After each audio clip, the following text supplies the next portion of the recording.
up, Doe? I'm your host, Shay, and welcome to Radicals for Good, a podcast about the quiet revolutions unfolding around us. We're here at Monarch Boulevard, a new community space for meetings, movements, and podcasts. Sending so much gratitude to them for letting us use their space today for our conversation. Radicals for Good is recorded on Waystation, the lands of the Anishinaabe peoples whose presence and resistance continue today. Detroit liberation is rooted in Black labor, Indigenous survival, and community love and protection. We acknowledge those whose resistance made and make our home and our people possible. In this episode of Radicals for Good, we discuss how we inherit resistance through ancestors and how we practice liberation without burning ourselves out. We also talk about how we can identify our ancestors and ways that we can connect to their legacies, their practices, and resilience. It's important for us to ask ourselves, where do we come from? Who are our people? Who instilled their values into us? And do those still work for our everyday lives?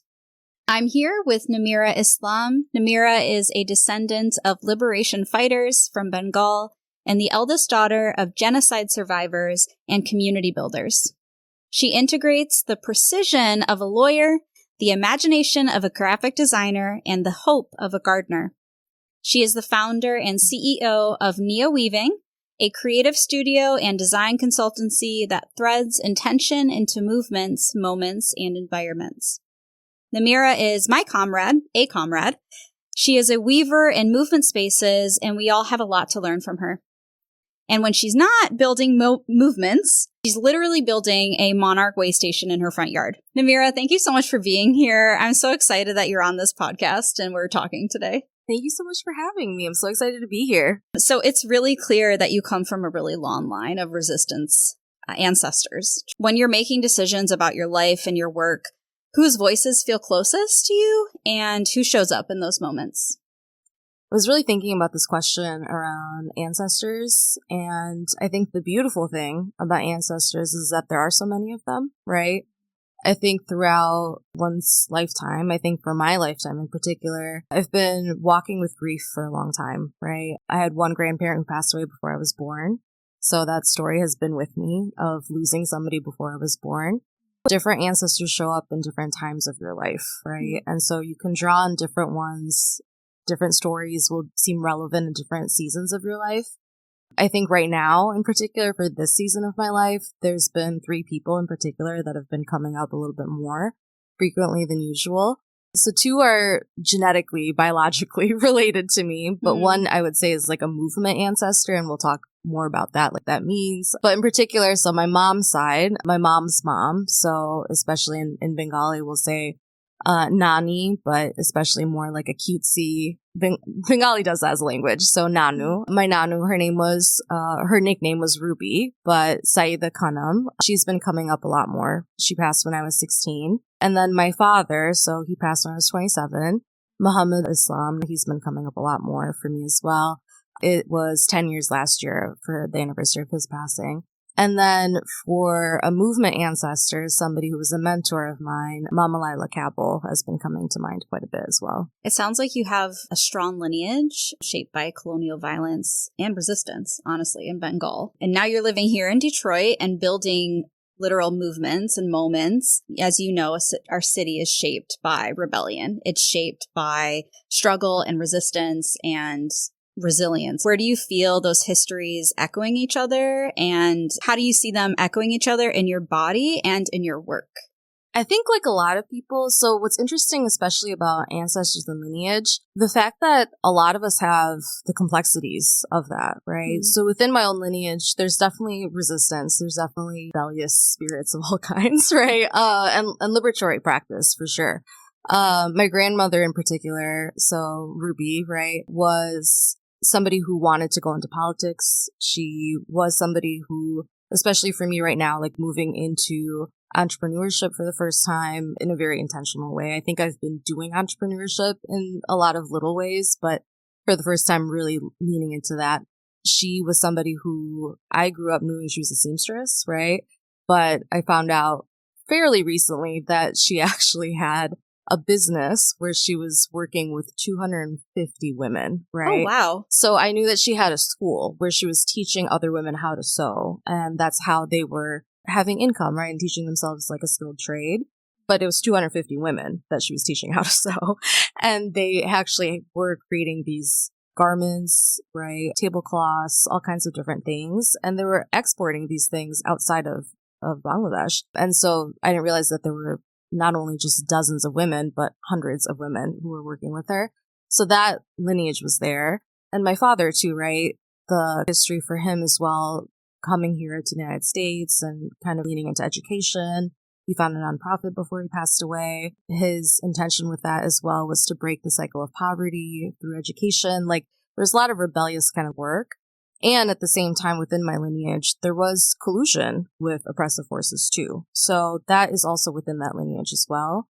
And when I think about place, especially geography, and thinking about Bengal and the history of Bengal, and then Detroit in particular, and thinking about people like Mama Lila and the example, I think there's a lot of choices that as individuals we all get to make, right? I think when we're in systems surrounding us, right, we have ancestors to look at, we have people who are elders to look at, and at the same time we also have stories and their examples, but we have our own kind of pathways, our journeys that we go through, and the stories of the places that we're in as well. And so what do we learn about the places that we're in? What do we learn about the history of Bengal or the history of Detroit? I think for myself, like being born in Detroit, I was in Detroit until I was about 2.5 and then moved out to the suburbs. But my parents were very intentional about coming back to Detroit regularly. My parents were also very intentional, my mom in particular, about not losing access to language. She used to say in particular, our people died and fought for language in particular. So no child of mine is going to lose their language. And I think about Mama Lila, and one of the phrases that she used to always say was that relationships are built at the speed of trust and movements are built at the speed of relationships. So this piece around relationship, it's relationship between people, but it's also relationship with the land and relationship with history and relationship to movements, right? And so this piece is really important to me around what are those relationships with all the different parts of our lineage and all the different parts of good and bad, right, of what's within our own histories. Do you feel like there's a relationship with Detroit and Dhaka?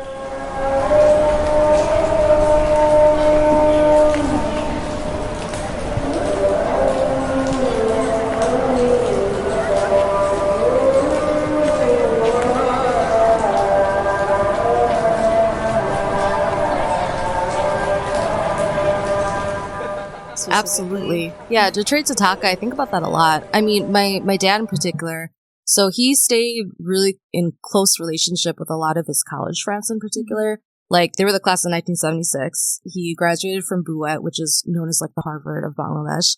It's a science and engineering kind of school. But we grew up with a lot of like kids of that class, right?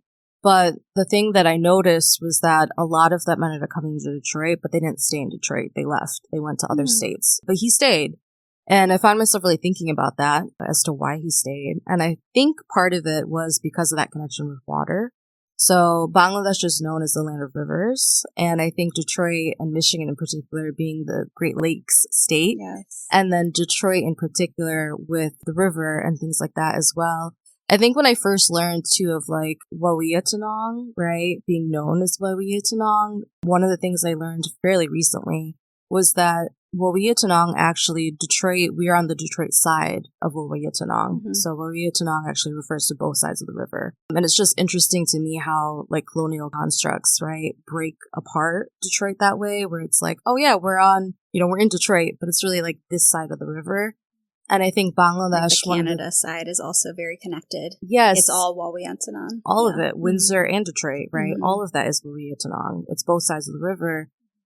Dhaka, right, Bangladesh was also split. And so just that history of thinking about partition and the ways that these artificial borders, man-made borders, right, impact place. I mean, West Bengal and Bangladesh, historically, one kind of ethnic group of Bengalis being split by like religion, split by nationality, right?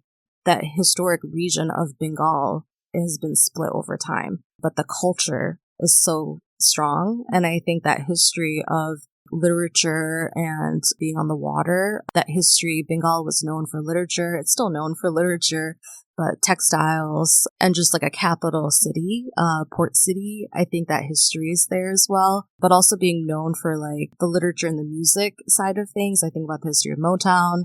I think about the history of just a place for gathering and for activism, right?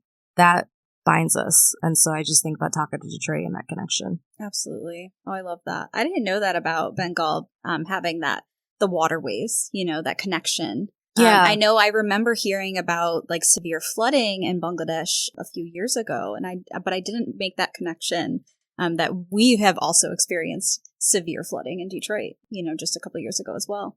I think any connection and the art of like weaving, that's been so much of my work in the last 15 years, I would say, but especially in the last like 5 to 6, has been a lot of weaving. There's been a lot of weaving of different parts of myself, right? That's been some of the work, is like parts of my own lineage, parts of myself, right? I think parts of the movement, geography, right? The connections are not that distant. The world's not that big, right?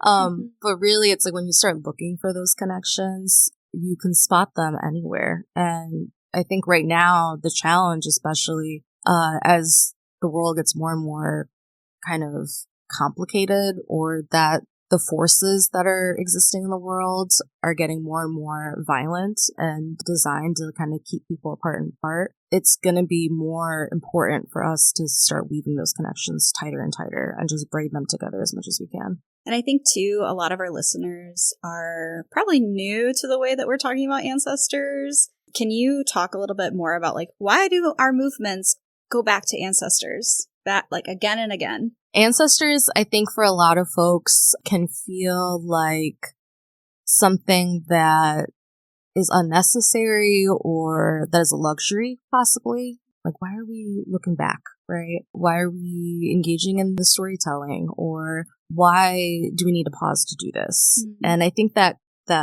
framing of like a pause, right, is an opportunity, one. But I think there's also something that needs to be like a level setting around it. So there's a few things around ancestors. So one, I think there's something around time that needs to be said, because in a lot of movement space, right, there's urgency that comes up, the way that we do movement building work, where it's like constantly the go, go, go of it, and to pause and to look back at, who has come before us is seen as something that we don't have enough time to do. But I think time is often also held in a very like white supremacist construct, right? Of it's done in a linear fashion, when the reality is that we have so many different ways of looking at time. And so when I think about ancestor work in particular, it's held in that way that time is cyclical. Time is not just a linear kind of, there's the past, present, and future, right?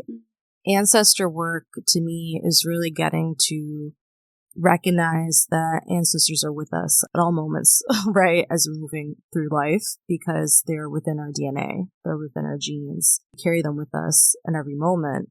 And when we're getting to look at their lives, when we're getting to look at what they experienced and that they went through, it is ever present, because they went through so many similar dynamics that we're dealing with right now, because systemic oppression has operated in very cyclical fashion, right? And so getting to look at the lives of ancestors is how we understand the present moment. So ancestor work is getting to look at the lives of those who have come before us, whether in our biological genetic ancestors or in movement ancestors. So in those who are from our own racial backgrounds, our own ethnic backgrounds, in the sector or like the industry that we're looking at, whether it's the labor movement or racial justice movements or other kinds of movements, right? Getting to look at the lives and experiences of those who've come before us, what they experienced, what they tried, what worked, what did not work, just their everyday lives, right? Getting to tell those stories and to sit with those. There is deep wisdom there. There's experiential learning there. It is not necessarily a pause in the sense of just luxury, though there is deep luxuriousness in it. It is deep learning that is within it as well.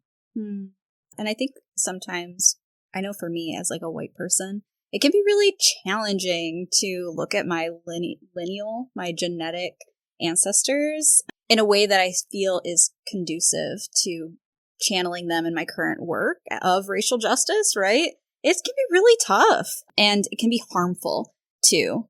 And so I think for me, like I have to separate, okay, like you're saying, practices, right? Beliefs, values, what can I learn from them that is conducive to what I want the world to be in the future, and leaving behind the practices and beliefs that were harmful and challenging them too. And I think for all of us, like white or not, I think one of the things that's really important about even healing work for all of us is that healing can be sent back through generations too. I think for white folks and really anybody in the movement, because even for myself, right, like I've mentioned that somebody in my lineage colluded with the British. They were rewarded with property. My mom tells a story of like going to visit and kind of when she was a child, she didn't recognize this, but as she got older, people in the village had a kind of derogatory nickname for this elder in her family. And it was because they had colluded with the British and been rewarded with property, right? Wow. And when you really think about colonization, I mean, how else could somebody who is thousands of miles an ocean away actually exert force over a population without actually partnering with people from within that community, right? And that is a pattern that we see all the time. And so when we really think about collective liberation, collaboration, every single person within a space has the ability to enact oppression, right? And collude with oppressive forces. And I think the sooner that all of us recognize that, the easier it is to then recognize that all of us have work to do, right? I think for white folks in particular, though, what I will say is that kind of healing work, the healing journey, similar to this piece around time, recognizing that this can also be sent back, right? This piece around, if this is within my lineage, recognizing that people did collude, right, with oppressive force, what are the systems that led to that, right? What choices did come out of that? Why? That kind of community agreement that is being harsh on systems, gentle on people. What does that look like? What does that mean, right? If we can practice that for our own ancestors, how do we practice that in real life right now? And making sure that we're not dehumanizing even our own ancestors. How do we then have that kind of grace, but then also understanding? And it's like a specific analysis, right? It's like a compassionate analysis for ourselves. Being able to do that for ourselves means also like deep level of love for your own self, right? Because you are able to then place like your own lineage in its context and then be able to decide what to do with it going forward. I always say that for somebody within, and this probably, I know this came from like a Tumblr meme somewhere along the lines. We love Tumblr. Tumblr's great, day. Right? I mean, it was a Tumblr meme, but I think it said something about the fact that like your lineage was waiting for somebody to be able to do this work. Paraphrase. I can't remember exactly what it said, but the fact is that for somebody, especially whether white or not, but especially for white folks who are doing this work, think about what it took, right? For you to be able to be that person within your lineage, to pause and do that work, to disrupt, to make sure that anybody going forward, inshallah, is going to be doing something different. If we don't hold time as linear, like that has reverberations throughout this entire lineage now. And so especially when we think about it from like the Islamic faith too, right? There are 3 things that continue on in the grave, right? That to benefit somebody who has passed on. And one of them is the deeds of a descendant. And so just thinking about like what can happen when somebody who is coming down the lineage is doing something to send deeds back, like good deeds, right? To be able to do justice, to be able to do good deeds forward. Like what is more radical than that? That's a word, Namira. That's a word. I have like chills right now. I'm sorry. I'm trying to like settle in that. It's this in the body, and this work really at the end of the day, it is our full body. It is sitting within what we need to be holding, not just like intellectually, but it's deeply heart work, it's soul work as well. Absolutely. I think it can feel a little daunting too. I remember being in the Detroit Equity Action Lab Fellowship with you specifically, and we were talking about ancestors and connecting, and it feels daunting to be like, okay, well, now I need to learn about my ancestors, when that's not something that we talked about growing up. How would someone go about learning about either their ancestors genetically or learning about their ancestors, their movement ancestors, like you're talking about too? Yeah, ancestor work can seem very like, wait, what? Like, especially if you've never done it before. Yeah. I think for myself, even, there's been I won't even say it's a slow journey. It's been a progressive journey on that path. I think for ancestor work, don't let the name throw you, right? If you've never done it before, or begin to, I think, label what you're already doing possibly in terms of this as ancestor work.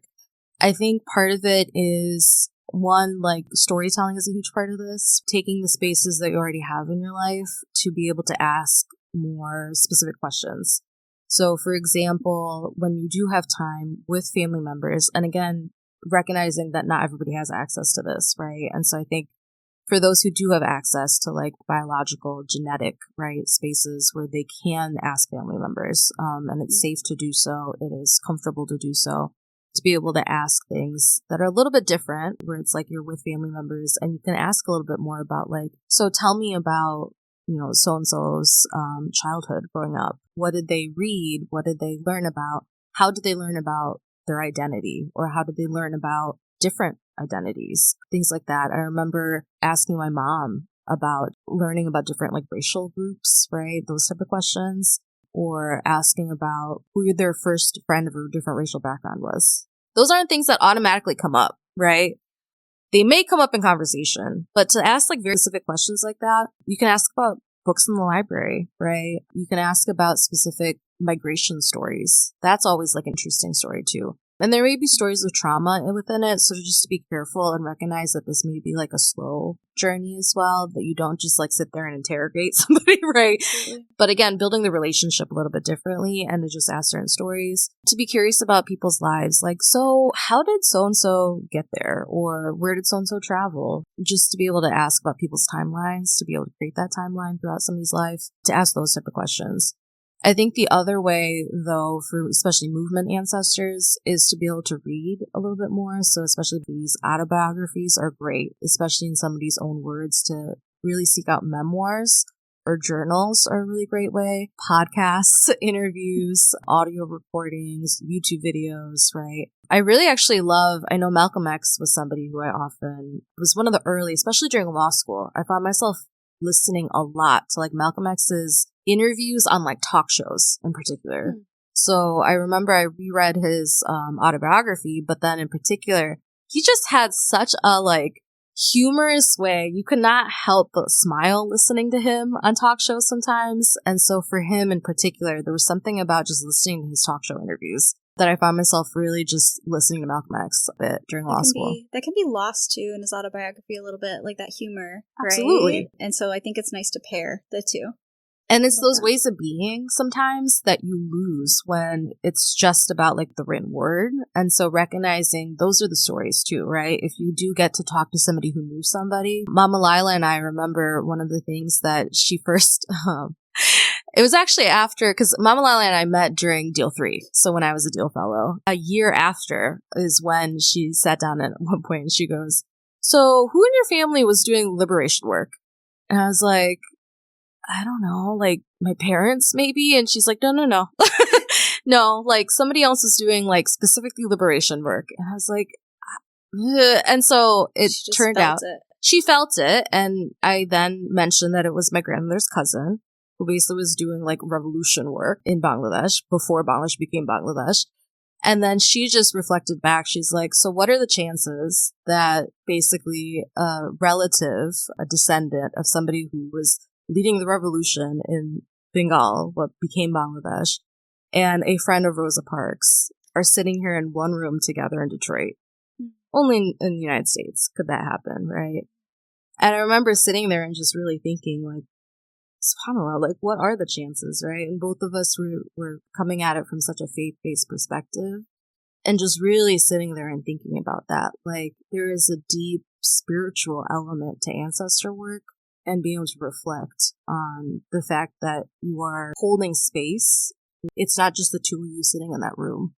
And I think that's what I really appreciate and really want people to understand about ancestor work, that the more you understand who your own ancestors are and who you are coming into a room with, it is not just the two of you sitting there. You are bringing in entire lineages, and that means you are bringing in continents worth of movement history with you when you are coming into an organizing space, when you're coming into any kind of meeting and any kind of action-oriented space.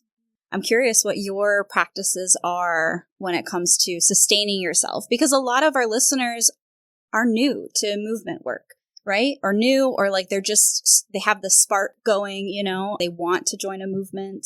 We have to sustain ourselves first and foremost. Like that's something I think we learn as we're doing it. What practices do you have to sustain yourself? I think my practices are a hard one because sustainability was definitely not top of mind when I first started this work. I think one of the most valuable things I've learned is about nervous system management throughout this work. One of the things that Lashonda Sugg is the person who I really learned this through, is for nervous system grounding is to ground in the five senses. And so grounding in the five senses as a way to like really keep your nervous system in like that nice little grounded zone, so you're not like either in your kind of freeze or where you are completely frozen and out of it, right? Or you're not like fight or flight, kind of space. With that, I think making sure that I am either taking a bath or just with water somehow, like grounding in one of the five elements, right? So grounding in nature. When the weather is nice, to be able to put my feet in the grass for at least 20 minutes. So there's like literally electromagnetic frequencies that go through your body when you are putting your feet in the grass. Or the snow. I have a friend that will... Really? Yeah, she will put her feet in the snow for just a few minutes, but it really grounds her nervous system. Good for her. Yes. Good for her. I will not try that, but good for her. That is amazing.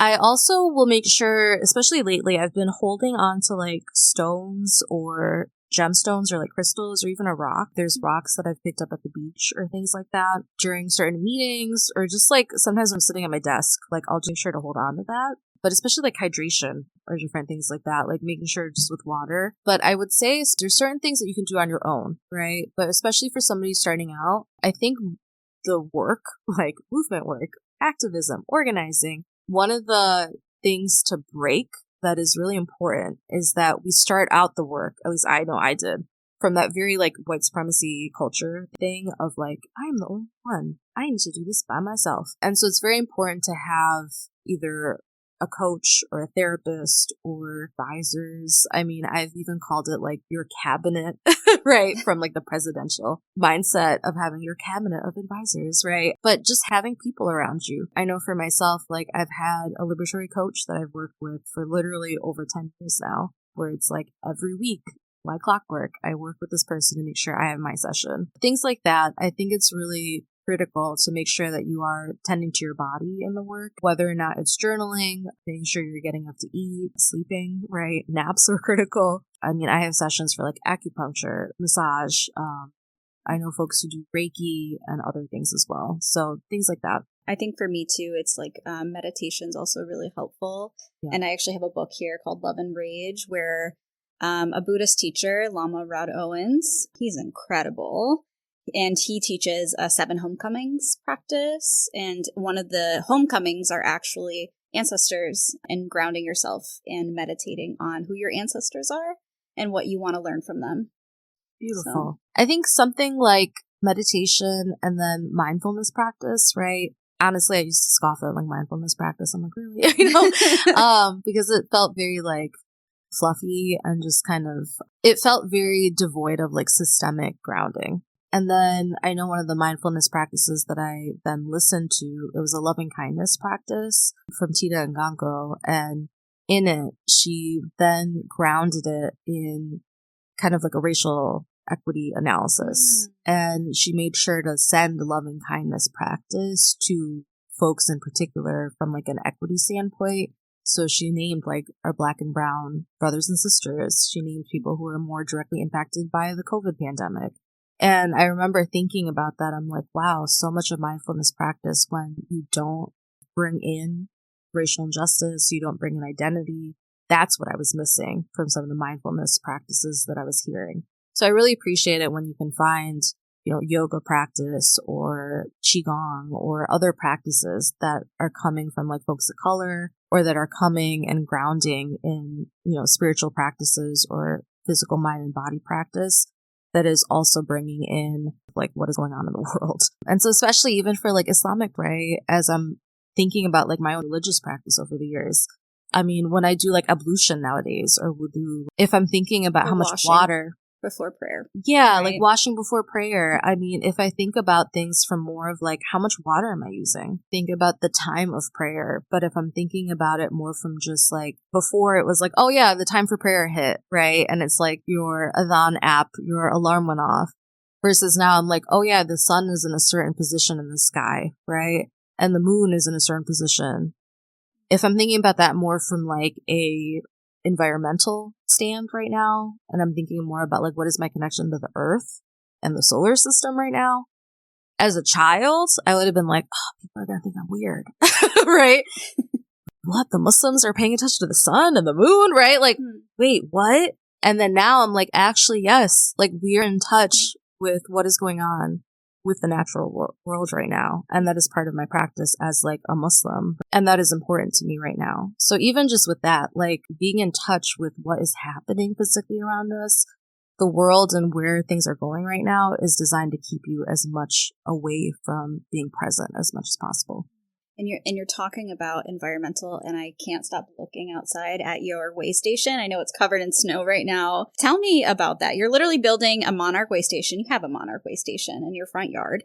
Can you talk about what that means to you spiritually, ancestrally, just means to you as a person? Yeah, my parents were both into gardening. My mom has, at this point, I don't even know how many plants. She has to have at least like 70 plants in her house. But my dad was also very much into gardening as well. The Monarch Waystation is in its infancy, so it is building still, right? I often talk about this story where basically I had the milkweed, the common milkweed that was sprouting in the front yard, and I kept plucking it. I kept just taking it out of the ground because it was growing and I didn't like it. I didn't like how it looked. And then last year, for the first time, I was looking at it and I'm like, you know what? Let me look into this a little bit more. And similarly, again, to what I was saying about like be present with what is there and be more intentional about like what is present, right? So I was like, okay, let me look at this common milkweed a little bit more. Like, what is it all about? What is important about this? What happens if I let it grow? And I found out that common milkweed is the only plant that monarch butterflies actually can eat. And it is what they actually lay eggs on, and it is how caterpillars, like what they need to actually grow, no other animals can actually eat it. So it is poisonous to other types of animals. And so I was like, okay, you know what? This year I'm going to let this grow. I was reading online, and apparently a lot of folks, one, struggle to have milkweed grow in their yard. It actually grows like the system is underground. And so if you have like shoots of milkweed coming up, you should just let it grow because it actually is like forming underground. And people were like, okay, yes, like milkweed coming up in your yard is great. You probably shouldn't expect any butterflies your first year, though, because they don't always find it. So monarch butterflies go on a whole migration throughout all of North America, so all of Turtle Islands, right, from Mexico to Canada. They may not find it your first year. And last year I was having a hard time, right? So I was just kind of like absentmindedly going in and out of my front door, and I saw something like kind of fluttering out of the corner of my eye, and I was like, wait, let me just pause for a second here. And I paused and looked, and they're actually pretty big. The wingspan of a monarch butterfly is like 5 to 6 inches across. And I look, and it's a monarch butterfly. Aw. It found me. And then as like the season kept going, more milkweed kind of, the flowers are pretty beautiful. I didn't ever let it grow to the point where it was actually flowering. They smell really nice. And I had more butterflies visit. I had caterpillars this time around. I didn't actually see any like successfully get into chrysalis, so they may have, I might not have been able to see it. But I had neighbors actually send me videos of monarchs in their gardens, which was beautiful. And right now, the waystation, you need a few specific things in order to be qualified as a waystation. So I was able to get certified because I had those things.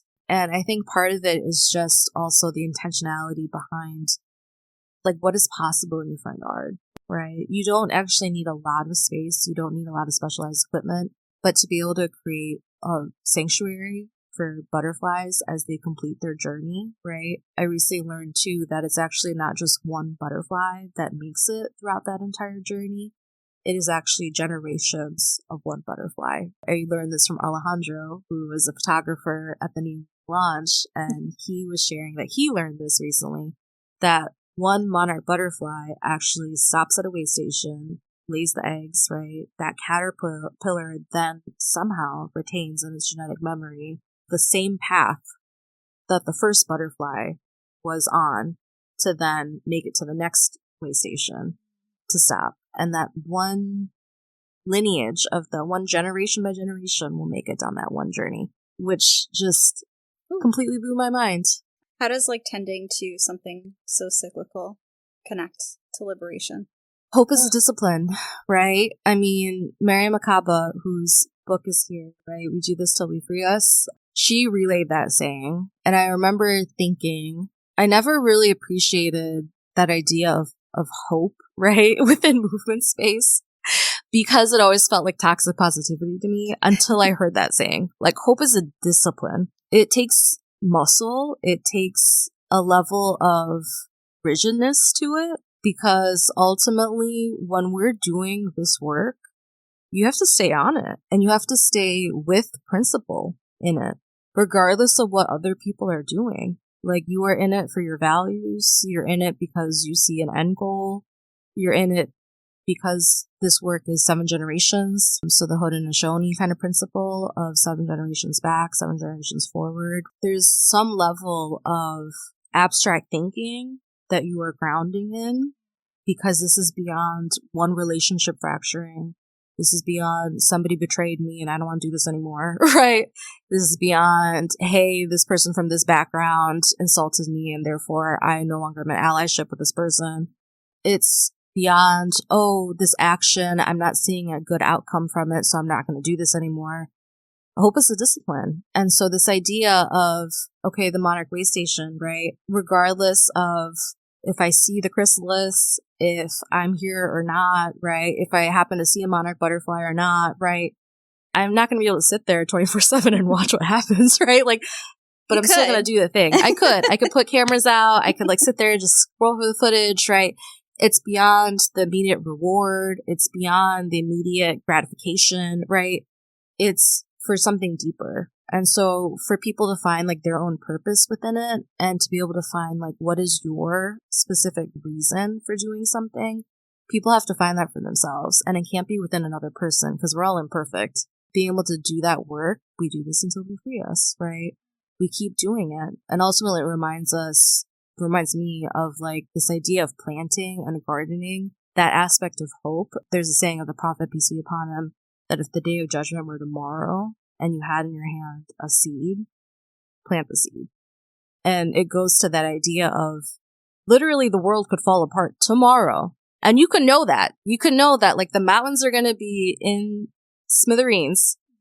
The sky could literally fall tomorrow.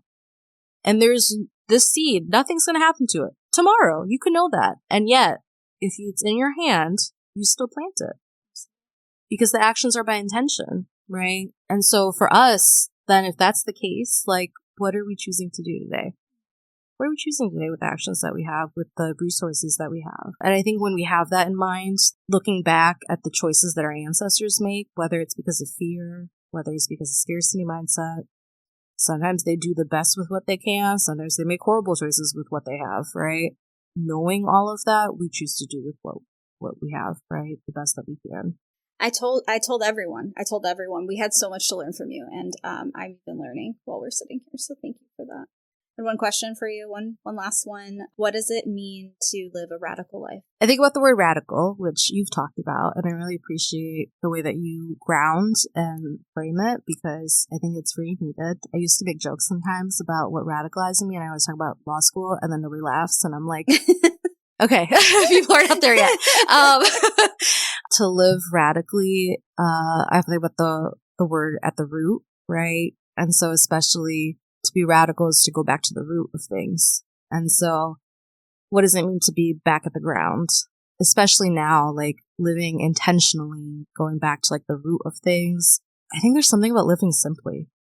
I don't know. There's just something that's coming up about that because especially nowadays, everything just feels so complicated all the time.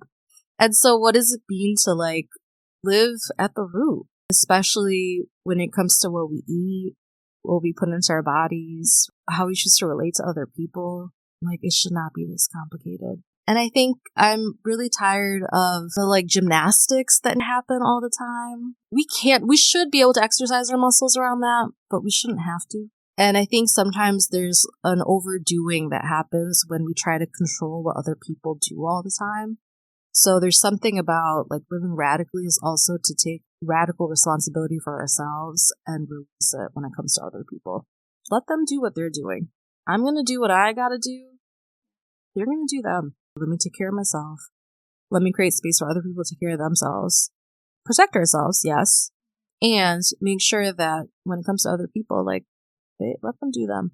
Thank you so much for being here. Thank you so much for having me. Yeah, it was lovely. And so 2 things that we came up with together is, first, we love if you could donate to Dream of Detroit.